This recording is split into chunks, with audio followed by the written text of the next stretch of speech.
जय श्री राम। इस सत्र में हम चौपाई 37 का अध्ययन करेंगे। तो पिछले सत्र में हमने देखा कि मंदोदरी रावण को काफी समझाने का कोशिश करती है, नीति संगत बात बताती है।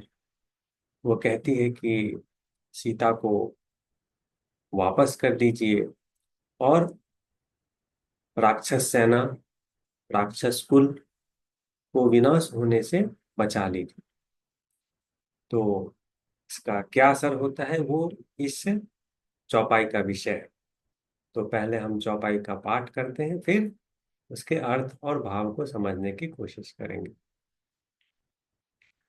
श्रवण सुनी सठ ताकरि बानी, बिहिसा जगत विदित अभिमानी। सभय सुभाव नारी कर साचा, मंगल महु भय मन अति काचा। जो आवई मरकट कटकाई, जियहि बिचारे निशिचर खाई। कंपहि लो कप जाकी त्रासा, तासु नारी सबीत बड़ी आशा। तो ये रावण को तुलसीदास जी ने यहाँ सठ कहा है। ये जो घमंडी है, हम्म, घमंडी रावण, अभिमानी रावण, ये मंदोदरी के नीति संगत और बुद्धिमतापूर्ण सुझाव को सुन के हंस देता है। बिहसी जगत विदित अभिमानी, विदित मीन्स हो गया नोन। ये जो प्राउडी पर्सन है रावण, ये मंदोदरी के सुझाव को सुन के हंसता है। और क्या कहता है? सभय स्वभाव नारी कर साचा। ये सच ही कहा गया है कि नारी का स्वभाव जो होता है वो डरपोक होता है। डरपोक मतलब नारी डरपोक स्वभाव की होती है, ऐसा रावण बोल रहा है। और वो कहता है कि मंगलमय स्थिति में भी नारी डरी रहती है, कुछ अमंगल ना हो जाए। और फिर कहता है कि अगर ये वानर सेना आती है तो ये जान लो कि इन सारे सेनाओं, बानरों को ये राक्षस तो खा जाएंगे, हमारी राक्षस सेना सेना खा जाएगी। और तुम्हें डर किस बात की? कंपहि लोकप जाकी त्रासा। जिसके डर से लोकप मतलब देवता लोग भी डरते हैं। कंपहि लोकप जाकी त्रासा, और उसकी नारी इतनी भयभीत है। ये तो बहुत हंसी की बात है।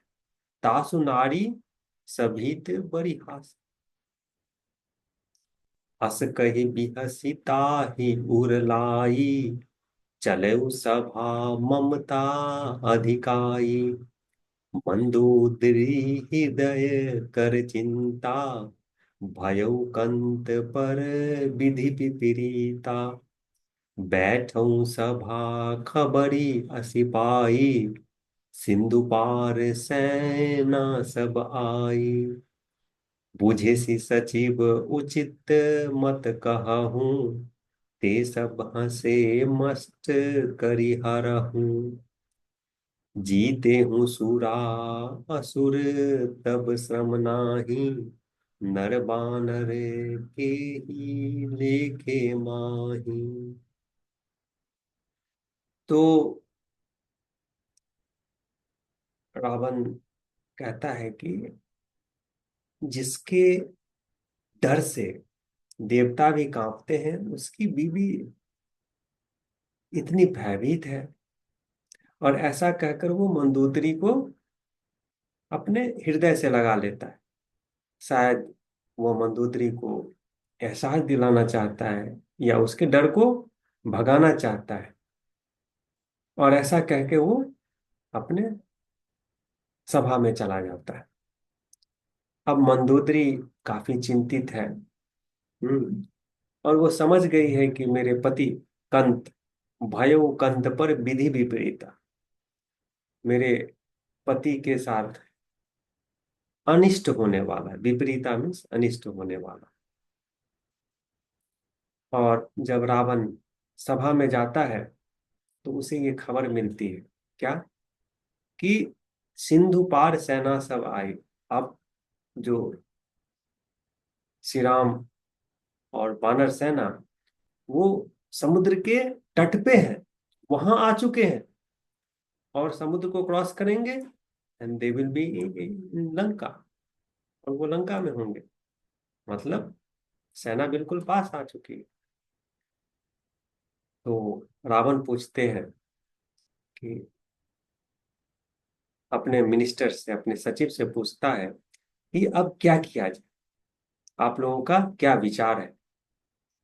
तो इस पे उसके सारे मंत्रीगण हंसते हैं, ते सब हंसे मस्त करी रहो। तो और क्या बोलते हैं, बोलते हैं कि जो सुर असुर जीते हूं, सुरासुर तब श्रम नाही। ये आपने तो सुर असुर सबको जीत लिया है, ये बानर सेना आपके लिए क्या है। मतलब ये चाटुकार मंत्री रावण की हाँ में हाँ मिला रहे हैं। हम्म, शायद इन्हें एहसास भी है कि जिसका दूत हनुमान इतना विनाश करके चला गया, अगर वो खुद आ जाए तो क्या हाल होगा। लेकिन चाटुकारिता, चाटुकारिता के तहत ये लोग रावण को खुश कर रहे हैं। अरे आप क्या, आप तो सुर असुर पे विजय पा चुके हैं, आपके लिए वानर लोग क्या है। ये चाटुकारिता दिखा रहा है। तो इसी पे कबीर दास जी ने ये बहुत अच्छा सीख दिया, जो इस दोहे में है। सचिव वैद्य गुर तीन, तीन जो, सचिव वैद्य गुर तीन जो, प्रिय बोलहि भय आस, राज धर्म तन तीन कर, होई बेगहि नास। सचिव मतलब सलाहकार, मिनिस्टर, वैद मीन्स डॉक्टर, और गुरु मीन्स गुरु। अगर ये तीनों आपको प्रिय लगने वाली बात बोलने लगे, भय बस या चाटुकारिता बस, तो फिर राज, धर्म और तन का बहुत जल्दी क्षय हो जाता है, नाश हो जाता है। तो राज क्या हो गया, किंगडम। अगर आपका मिनिस्टर आपका चाटुकार बन जाए तो बहुत जल्दी किंगडम खत्म हो जाए। धर्म, धर्म कौन सिखाते हैं, गुरु। अगर गुरु आपके पसंद के हिसाब से बोलने लगे, आपको सीख देने लगे, फिर तो धर्म की हानि होनी ही है। और ठीक उसी तरह वैद आपको सच्चा सलाह न दे करके आपको खुश करने वाला सलाह दे, तो फिर तो आपके तन का बहुत तेजी से नुकसान होगा। तो तुलसीदास जी ने इस दोहे के माध्यम से हमें ये सीख दी। तो इस तरह से चौपाई 37 खत्म होता है। इस सत्र में इतना ही, अगले सत्र में हम चौपाई 38 का पाठ करेंगे। तब तक के लिए धन्यवाद।